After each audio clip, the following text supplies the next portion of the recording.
Bonjour, alors on se retrouve pour une petite vidéo. Donc là on travaille sur toujours la vieille moto bécane. Donc j'ai pas de selle qui va dessus.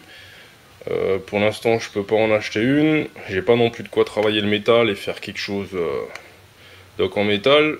Ce que j'ai c'est des planches et une défonceuse. Donc je me suis dit je vais essayer d'utiliser donc ce que j'ai à ma disposition pour fabriquer une selle. Donc l'idée c'est de couper ici à peu près le tube à cette hauteur là et de venir encastrer par dessus une selle en bois. Alors première opération que j'ai fait, j'ai donc tracé ce que je vais appeler un patron pour avoir la forme au niveau du cadre ici, et qui va donc c'est de la matière qu'il va falloir enlever dans la selle pour venir l'encastrer. Une fois que j'avais donc mon patron, à partir de ce patron là j'ai dessiné donc avec Inkscape le contour du patron, et avec ce contour là et du carton, ça m'a permis de fabriquer un prototype, en tout cas la maquette de la selle en carton. Donc voilà, donc j'aimerais qu'elle vienne s'encastrer comme ça, et que donc là rien ne dépasse, et donc avoir quelque chose de ce style là en bois. Donc ensuite, j'ai récupéré deux planches que donc je suis venu fixer ensemble pour pas que ça bouge. J'ai tracé sur ma planche inférieure, donc celle du dessous, le contour de ma selle, et donc là maintenant avec la défonceuse je creuse l'intérieur. Donc j'ai mesuré, il me fallait une poche de 2,2 cm de profondeur. Donc c'est ce qu'on est en train de réaliser. Une fois que ça sera fait, il faudra ici évider l'avant pour que ça passe à l'endroit où il y a le tube de selle, et puis il faudra finir en découpant le contour extérieur ici à la scie sauteuse. Voilà.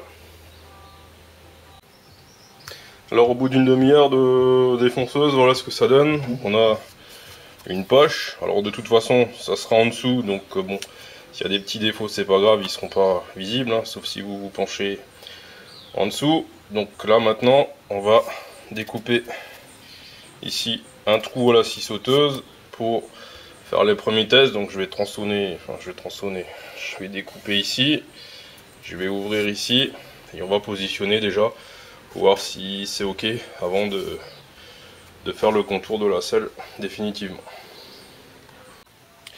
Alors là ça y est, j'ai découpé l'ouverture à la scie sauteuse. Donc j'ai désolarisé la deuxième planche pour pouvoir la passer. Donc voilà.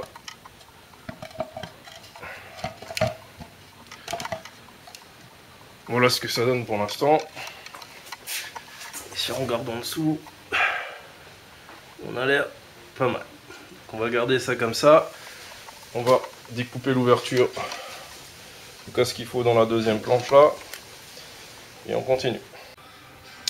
Alors pour que ma selle s'encastre sans que donc le tube de selle dépasse, j'ai dû couper un morceau. Alors j'ai pas voulu couper à ras ici parce qu'il y a une soudure là, et il y a une soudure ici tout autour du tube de selle. Et donc je me suis dit, si je coupe ici, la soudure là disparaît, et a priori le tube de selle qui descend et qui va jusque en bas ici dans le cadre, je me suis dit qu'il participait au fait que la structure soit plus solide. Donc j'ai disqué juste au-dessus du cordon de soudure, et après j'ai pris ma mesure pour savoir donc ma partie supérieure de la selle, de combien de centimètres je devais creuser à l'intérieur.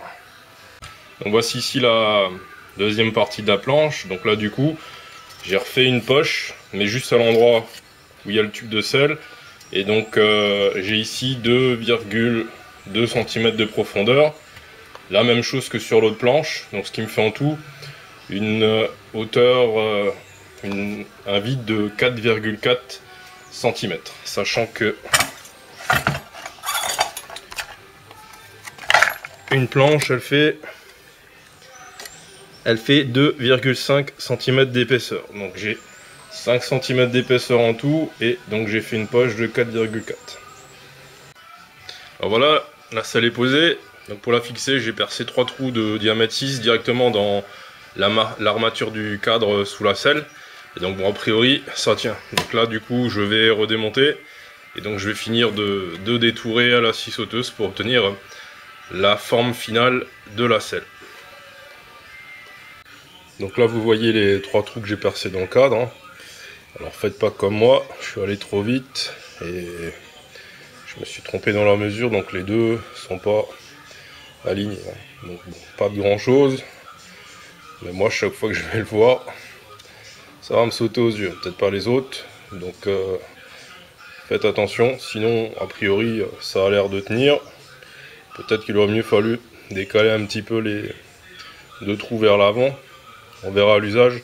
Sinon bah, je rajouterai ici par en dessous une petite plaque percée et puis je percerai un 4e trou pour faire tenir ça par ici aussi. Donc voilà. Alors ça y est, j'ai détouré la selle à la scie sauteuse. Alors je ne l'ai pas fait le jour même, j'ai attendu un petit peu et en réfléchissant je me suis dit qu'il faudrait que j'ouvre un peu les angles parce que comme je n'ai qu'une scie sauteuse, je me suis dit ça allait être difficile de faire les courbes comme ça. Donc je les ai agrandis, ce qui fait que j'ai gagné aussi quelques centimètres à l'arrière. Et devant pareil, bon, j'ai fait une pointe. Alors c'est pas parce que j'ai voulu faire un as de pique, hein. C'était surtout pour moi avec la scie sauteuse me faciliter la tâche. Donc voilà.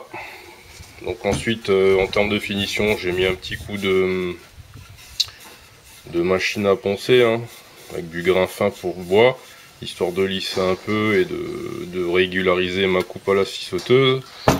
Alors j'ai coupé les 2 épaisseurs en une fois. Parce que je voulais pas que le dessus et le dessous, j'ai une différence de courbe ou de contour. Mais peut-être qu'à l'usage, la prochaine fois, si je vais le refaire, je couperai une planche après l'autre au lieu de faire comme j'ai fait là, couper les 2 en même temps. Donc là maintenant, je vais mettre un coup de lasure, histoire de protéger le bois. Et on va remonter ça sur la mobilette pour voir à quoi ça ressemble. Voilà, j'ai fini de la lasurer. Donc, il me semble que c'est couleur chêne foncé. Voilà à quoi ça ressemble. Je l'ai fixé. Alors, le rendu, c'est pas exactement ce que j'attendais, hein. Je pensais que j'allais avoir quelque chose quand même d'un peu moins mastoc. Mais bon, j'ai pas d'autre selle pour l'instant. Ça fera l'affaire. En attendant d'avoir une meilleure idée et ce qu'il faut.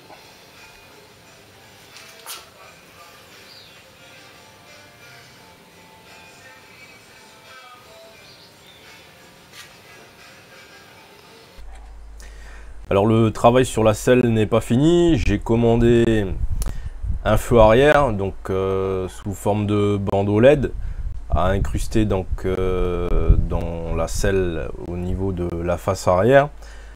Donc j'attends la pièce. Donc pourquoi j'ai choisi ce modèle? Déjà parce qu'il est flexible, donc on l'adapte à la forme de sa boucle arrière. Et ensuite, donc je ne sais pas si vous voyez sur l'image, donc au milieu vous avez le feu arrière. Vous avez le feu de stop et sur les côtés vous avez les clignotants. Donc vous voyez ici donc red light low beam, donc la lumière rouge niveau bas, hein, donc c'est la lumière rouge arrière. Right amber light, donc c'est le clignotant droit. Light high beam, donc le faisceau pour le feu de stop. Et donc left amber light, le clignotant gauche. Et concernant donc le feu de stop, j'ai déjà préparé la pièce, elle est disponible sur ma page Thingiverse, donc le système pour fixer le contacteur sur la poignée de frein si vous n'en avez pas. Puisque, comme je le disais, je suis en train de rénover cette mobilette et je remplace toute la partie électrique et la partie freinage qui était vieille en mauvais état par des pièces neuves, et l'idée c'est de faire un faisceau électrique aussi simplifié. Voilà, j'espère que cette vidéo vous aura plu et je vous dis à bientôt sur ma chaîne pour d'autres vidéos. Bye!